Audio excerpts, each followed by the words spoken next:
नमस्कार स्टूडेंट्स। सबसे पहले तो आप सभी को आज के पर्व धनतेरस की हार्दिक शुभकामनाएं। राम राम सा, जय श्री राम। देखो, अपने पॉलिटिकल साइंस में एक चैप्टर अपना शेष रहा है और वह है अपने राजनीतिक सहभागिता। यही चैप्टर अपने बचा है, बाकी सारे चैप्टर आपके कंप्लीट हो चुके हैं। अगर आपने नहीं देखे हो तो आप इस वीडियो की डिस्क्रिप्शन में जाके प्लेलिस्ट के लिंक आप वहां से ले सकते हो और वहां से आप वीडियो देख सकते हो। देखो, अपनी बात करते हैं राजनीतिक सहभागिता की। राजनीतिक सहभागिता क्या होती है, किस प्रकार से इसमें भाग लिया जाता है, कौन कौन से कार्य किए जाते हैं। सबसे पहले देखो बात करते हैं राजनीतिक सहभागिता। राजनीतिक सहभागिता देखो, अपने दो वर्ड है, राजनीतिक प्लस सहभागिता। राजनीतिक का मतलब हो गया राजनीति में, सहभागिता का मतलब भाग लेना या हिस्सा लेना, अर्थात राजनीति के अंदर भाग लेना, वही क्या है, राजनीतिक सहभागिता। अब ये राजनीतिक सहभागिता भी अपनी कितने प्रकार की हो गई, दो प्रकार की होती है।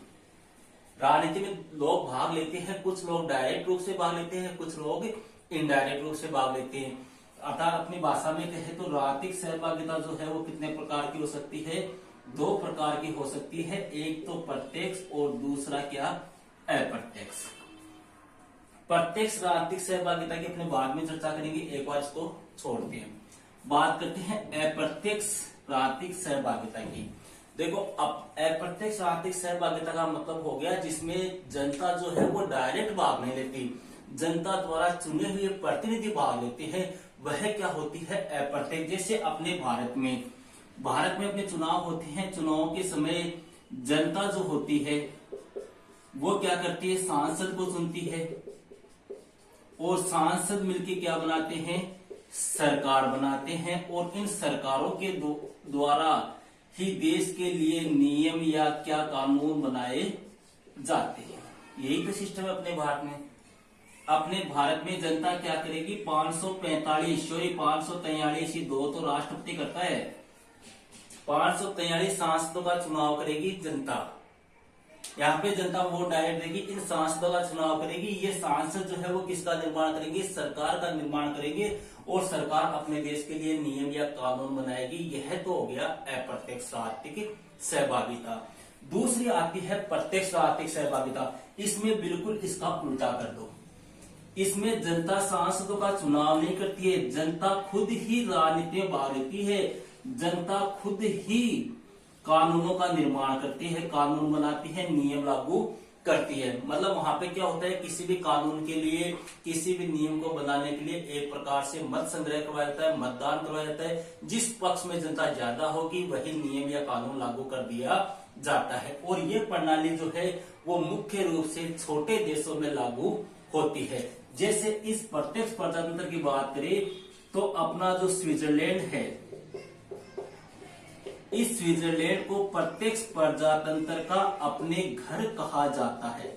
ध्यान रखना, ये क्वेश्चन कई बार पूछा हुआ है कि स्विट्जरलैंड को प्रत्यक्ष प्रजातंत्र का घर क्यों कहा जाता है।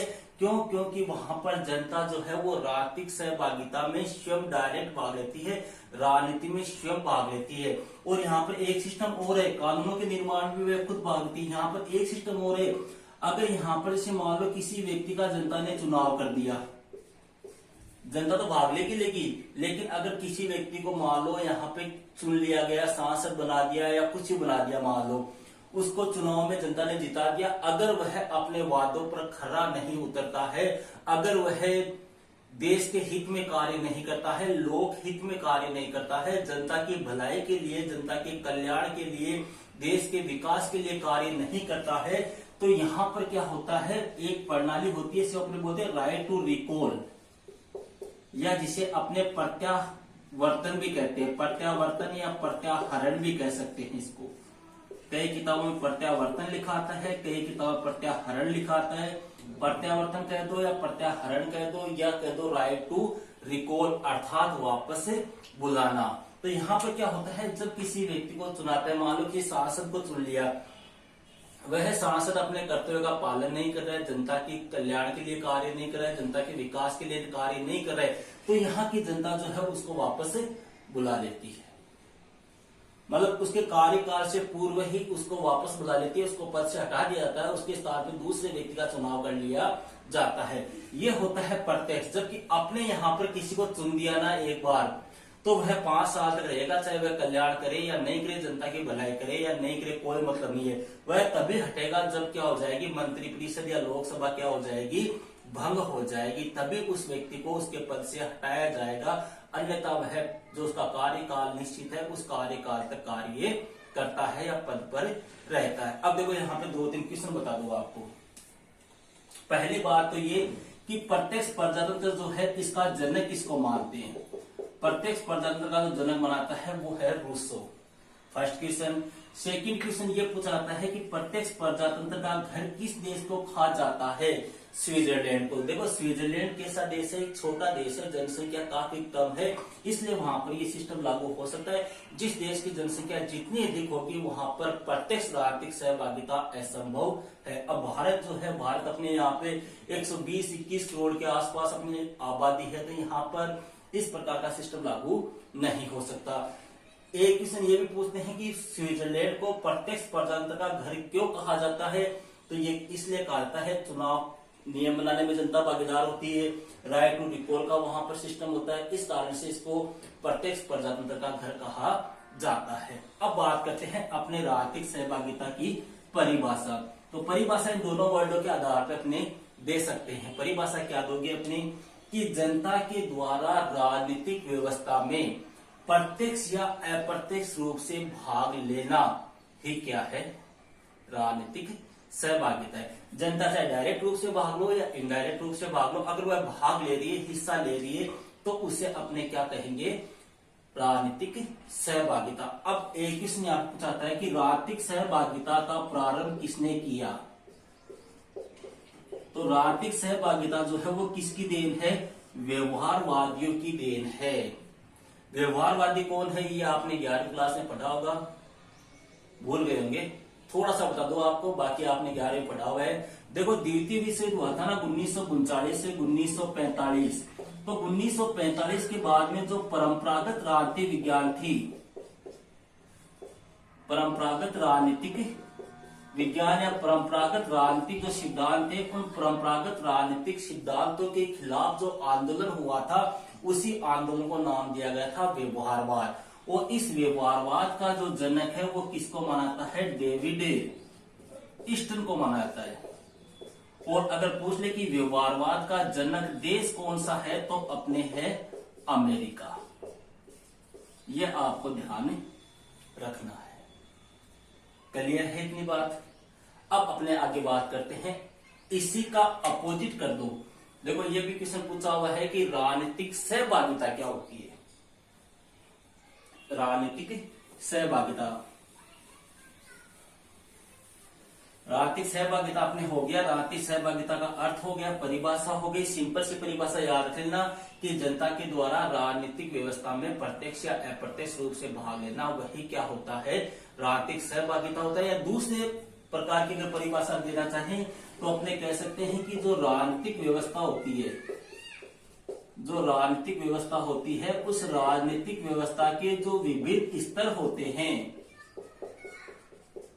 उन विभिन्न स्तरों में जनता की क्या भागीदारी, जनता की भागीदारी, वही क्या है, राजनीतिक सहभागिता है। राजनीतिक व्यवस्था के विभिन्न स्तर कौन से, जैसे अपने कार्यपालिका है, न्यायपालिका है, अपने व्यवस्थापिका है। इनमें अगर जनता भाग ले रही है, ज्यादा से ज्यादा जनता सपोर्ट कर रही है, ज्यादा से ज्यादा हिस्सा ले रही है, तो उसी को अपने क्या कह सकते हैं, राजनीतिक सहभागिता। इतनी बात क्लियर हो गई। अब एक क्वेश्चन देखो, इसका उल्टा पूछते हैं कई बार, इसका विपरीत क्या होगा, राजनीतिक उदासीनता। ये हो गया इसका बिल्कुल उल्टा।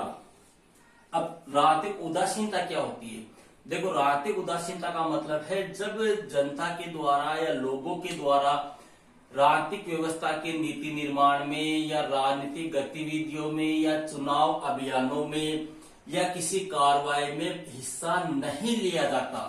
मतलब इसमें तो क्या करते हैं, हिस्सा लेते हैं, और इसमें हिस्सा नहीं लेते, अर्थात भाग नहीं लेते। किस प्रकार से रहते हैं? एक प्रकार से तटस्थ रहते हैं, या अपनी दूसरी बात करें तो कहते हैं कि राजनीतिक व्यवस्था के प्रति क्या रहते हैं? निष्क्रिय रहते हैं। उसको क्या कहते हैं? राजनीतिक उदासीनता। इसका बिल्कुल उल्टा क्या हो जाएगा? राजनीतिक उदासीनता। वापस सुन लेना, जब जनता के द्वारा, जब लोगों के द्वारा राजनीतिक व्यवस्था की जो प्रक्रिया है, उसमें जो नीति निर्माण की प्रक्रिया है, राजनीतिक कोई गतिविधि है, कोई चुनाव अभियान है, कोई कार्यक्रम है, उनमें जब जनता के द्वारा हिस्सा नहीं लिया जाता, अर्थात जनता तटस्थ रहती है या निष्क्रिय रहती है, तो उसे अपने राजनीतिक उदासीनता कहते हैं। अगला क्वेश्चन अपने पूछते हैं। इसमें देखो कोई विशेष पार्ट नहीं है, छोटे छोटे क्वेश्चन बनते हैं इसमें। राजनीतिक व्यवस्था के स्वरूप, तो स्वरूप कितने हैं अपने? 2 स्वरूप है। पहला आता है विकासपरक, बस नाम याद रखना और कोई विशेष नहीं है। दूसरा स्वरूप होता है इसका लोकतांत्रिक।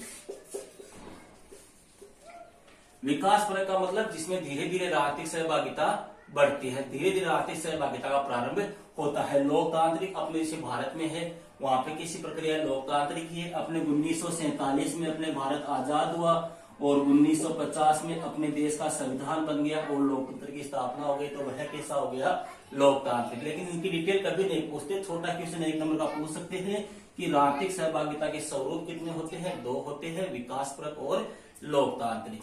तीसरा क्वेश्चन, राजनीतिक सहभागिता के प्रमुख औजार कौन कौन से हैं? औजार का मतलब ऐसे कौन कौन से साधन है, ऐसे कौन से माध्यम है, ऐसे कौन से तरीके हैं जिनके माध्यम से अपने राजनीति में हिस्सा ले सकते हैं, राजनीति में अपने भागीदारी कर सकते हैं। तो देखो, अपने राजनीति में भाग लेने के लिए क्या करते हैं? या तो अपने वोट देते हैं, वो भी राजनीतिक सहभागिता का औजार हो गया, या वोट दिलाते हैं, या राजनीतिक पार्टी को चंदा देते हैं, या अपनी कोई याचिका प्रस्तुत करते हैं, या कोई प्रतिनिधियों के ऊपर अपना कार्य करवाने के लिए दबाव डालते हैं, या मान लो प्रतिनिधियों के खिलाफ अपने विरोध करते हैं, धरना करते हैं, प्रदर्शन करते हैं, हड़ताल करते हैं। ये सब क्या है? राजनीतिक सहभागिता के औजार। कौन कौन से? वोट देना, वोट दिलाना, याचिका प्रस्तुत करना, प्रतिनिधियों पर प्रभाव डालना, विरोध प्रदर्शन करना, धरना करना, हड़ताल करना, और वर्तमान समय में जो सबसे मेन है वो कौन सा है? आपके सोशल मीडिया। ये भी राजनीतिक सहभागिता में भाग लेने का औजार है। औजार ऐसे देखो, सभी आज के टाइम पे फेसबुक व्हाट्सएप वगैरह चलाते हैं। अपने फेसबुक व्हाट्सएप पे आप देखते होंगे, दिन में 1 बार चलाते होंगे, कोई 2 बार चलाते होंगे। कोई भी जब पॉलिटिक्स से संबंधित अपने कोई भी मान लो कोई पोस्ट आती है, तो उसमें अपनी क्रिया या प्रतिक्रिया अपने देते हैं। जैसे मान लो आपकी छुट्टियां चल रही है, पोस्ट डाल दी कि कांग्रेस सरकार ना 1 दिसंबर से स्कूल खोलेगी, तो कांग्रेस सरकार 1 दिसंबर से स्कूल खोलने का डिसीजन लिया। अब आप इसके ऊपर आपकी कोई प्रक्रिया दे रहे हो कि नहीं 1 दिसंबर से नहीं, 15 नवंबर से खोलो, या 15 दिसंबर से खोलो, या जनवरी में खोलो, या खोलो ही मत, ये आपने प्रक्रिया दे दी। तो ये भी एक प्रकार से क्या हो गई? आपकी राजनीतिक सहभागिता। चुनाव के बारे में आप कह रहे हो कि चुनाव होने चाहिए, नहीं होने चाहिए, लेट होने चाहिए, कब होने चाहिए, कैसे होने चाहिए, आपने थोड़ी सी राय दे दी, तो वो क्या हो गई? आपकी राजनीतिक सहभागिता। तो ये क्या है? राजनीतिक सहभागिता के औजार है। छोटा क्वेश्चन ये पूछा जा सकता है। अब देखो, एक क्वेश्चन और बताता हूं आपको। अपने भारत में प्रत्यक्ष सहभागिता नहीं है, अप्रत्यक्ष सहभागिता है। लेकिन अगर अपने क्वेश्चन ये पूछ ले कि अपने भारत में किन चुनाव में प्रत्यक्ष लोकतंत्र का पाया जाता है, मतलब भारत के ऐसे कौन से चुनाव होते हैं, केंद्र सरकार के होते हैं, राज्य सरकार के होते हैं, कौन से ऐसे चुनाव होते हैं जहां पर अपने प्रत्यक्ष प्रजातंत्र देखा जा सकता है? तो ध्यान रखना, अपने जो स्थानीय चुनाव होते हैं ना, इन स्थानीय चुनाव में प्रत्यक्ष प्रजातंत्र को देखा जा सकता है। प्रत्यक्ष प्रजातंत्र का यह सबसे श्रेष्ठ उदाहरण है। अरे अपने गांव में ग्राम पंचायतें होती है, पंचायत में अपने पंच सरपंच इनका चुनाव करते हैं, जनता स्वयं चुनती है, जनता स्वयं भाग लेती है। आपके कोई भी कार्य होंगे, आप डायरेक्ट सरपंच साहब से मिलते हो, उनसे कार्य करवाते हो। तो यहाँ पर अपने स्थानीय जो स्वशासन होता है ना, वहां पर अपने प्रत्यक्ष प्रजातंत्र पाया जाता है। इतनी बातें क्लियर हो गई। आगे चलते हैं। छोटे छोटे क्वेश्चन इसमें कोई विशेष नहीं है, इसीलिए इस पार्ट को मैंने अभी तक पढ़ाया नहीं था। ये 1-2 पार्ट ऐसे थे जिनके ऊपर कोई बड़ा क्वेश्चन विशेष पूछा नहीं जाता है। हालांकि तीनों पार्ट राजनीतिक संस्कृति, राजनीतिक सामाजिकरण और राजनीतिक सहभागिता, तीनों 10 अंक के हैं, लेकिन फिर भी मैंने सोचा है तो लास्ट में करा देंगे। ठीक है, इतना हो गया। अब अपने आता है सशक्त सहभागी लोकतंत्र। सशक्त सहभागी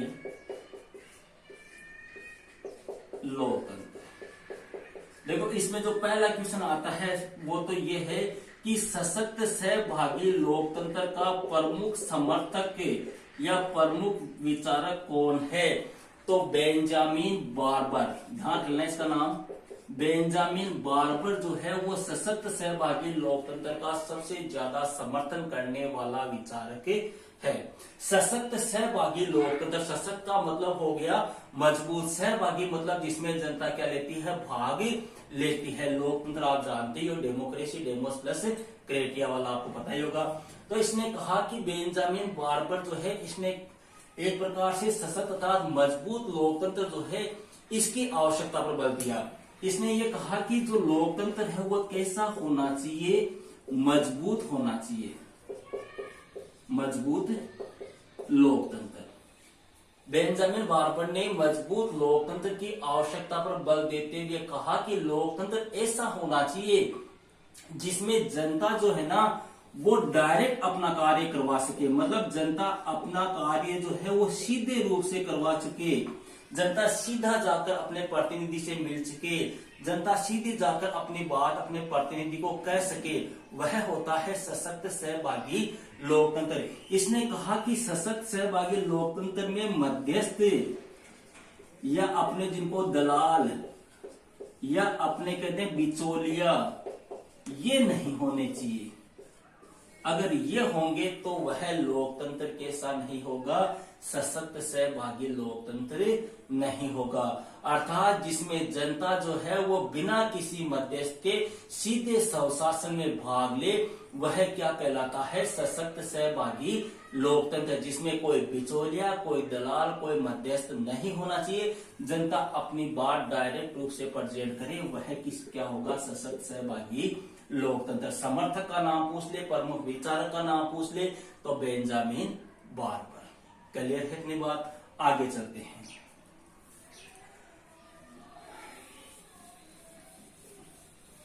नेक्स्ट टॉपिक आता है अपने इसमें नागरिक चेतना। नागरिक चेतना और राजनीतिक सहभागिता। देखो इसमें क्वेश्चन कैसे पूछेंगे, पहले तो वो सुन लो। क्वेश्चन ये पूछते हैं कि राजनीतिक सहभागिता को नागरिक चेतना किस प्रकार से प्रभावित करती है, या नागरिकों की चेतना जो है वो राजनीतिक सहभागिता को क्या प्रभावित करती है, अगर करती है तो कैसे, अपने तर्क दीजिए। नागरिक चेतना का मतलब क्या होगी? नागरिक चेतना का मतलब होगी लोगों की चेतना, लोगों की सोचने की शक्ति, लोगों की तर्क वितर्क करने की शक्ति, लोगों की चिंतन करने की शक्ति, लोगों की अपनी शिक्षा या शैक्षिक स्तर, ये सब किस में आते हैं? मतलब ये वो तत्व है जो किसको डिसाइड करते हैं, नागरिक चेतना को डिसाइड करते हैं। जिन व्यक्तियों में चेतना होगी, जिनमें सोचने समझने की क्षमता होगी, जिनमें तर्क वितर्क करने की क्षमता होगी, जिनमें चिंतन करने की क्षमता होगी, जिनका शैक्षिक स्तर उन्नत होगा, श्रेष्ठ होगा, जिनमें जिस देश का शैक्षिक स्तर ज्यादा होगा, उन लोगों में क्या पाई जाएगी, नागरिक चेतना पाई जाएगी। और जिन लोगों में ये सारे तत्व पाए जाते हैं वो लोग इसमें हिस्सा लेते हैं, राजनीतिक सहभागिता में हिस्सा लेते हैं। अर्थात जिन लोगों में ये तत्व विद्यमान होते हैं ना, वो लोग क्या करते हैं, राजनीतिक सहभागिता को निर्धारित करते हैं। अरे सीधी सी बात है, अपने कहने का मतलब है कि जहां पर अपने साक्षरता ज्यादा होगी, साक्षरता क्या होगी, ज्यादा होगी, उन लोगों में राजनीतिक चेतना भी उतनी ही ज्यादा होगी। साक्षरता होगी तो क्या होगा, उन लोगों में तर्क वितर्क करने की, चिंतन करने की, सोचने समझने की क्षमता ज्यादा होगी। क्या ये सारे गुण जो है वो एक अनपढ़ में पाए जा सकते हैं? क्या पॉसिबल नहीं है। हो सकते हैं ये गुण पाए जा सकते हैं, लेकिन एक शैक्षिक स्तर, एक शिक्षा ऐसा गुण है जिसके माध्यम से, जिसके द्वारा व्यक्ति जो है वो कठिन से कठिन कार्य भी कर सकता है। नॉलेज के द्वारा, बुद्धि के द्वारा व्यक्ति कोई भी किसी प्रकार का कार्य कर सकता है। तो जिन देशों में देखो साक्षरता ज्यादा होगी उन लोगों में नागरिक चेतना और राजनीतिक सहभागिता भी ज्यादा होगी। तो कहने का मतलब हो गया कि राजनीतिक सहभागिता जो है वो लोगों की नागरिक चेतना पर डिपेंड करती है। जहां पर नागरिक चेतना ज्यादा होगी वहां पर राजनीतिक सहभागिता भी ज्यादा होगी। जैसे अपने बात करें यूरोप महाद्वीप के देश, यहाँ के लोग जो है वहां इनमें नागरिक चेतना ज्यादा है। अभी आपको उदाहरण दिया स्विट्जरलैंड, ठीक है। अपने उदाहरण की बात करें एशिया महाद्वीप, आपके अफ्रीका महाद्वीप, यहाँ की साक्षरता क्या है यूरोप के मुकाबले क्या है, कम है। तो यहाँ पे नागरिकों में चेतना भी कम है और चेतना कम होने की वजह से राजनीतिक सहभागिता भी यूरोप महाद्वीप के मुकाबले क्या है, कम है। तो नागरिक चेतना जो है वो राजनीतिक सहभागिता को प्रभावित करती है। दोनों के मध्य घनिष्ठ संबंध है। क्यों? क्योंकि देखो सीधी सी बात है कि नागरिकों की चेतना होगी, तर्क होगा, चिंतन करने की शक्ति होगी, सोचने समझने की शक्ति होगी, उनका शैक्षिक स्तर जितना अधिक उन्नत होगा उनमें राजनीतिक सहभागिता भी उतनी ही अधिक होगी। अर्थात ये तत्व जो है वो किसको निर्धारित करते हैं, राजनीतिक सहभागिता को निर्धारित करते हैं। आप उदाहरण दे सकते हो जैसे यूरोप महाद्वीप है, यूरोप महाद्वीप के देशों की साक्षरता ज्यादा है इसलिए वहां पर राजनीतिक सहभागिता ज्यादा पाई जाती है, जबकि एशिया और अफ्रीका के देश जो है वहां पे साक्षरता कम है इसलिए यहाँ पर राजनीतिक सहभागिता कम पाई जाती है।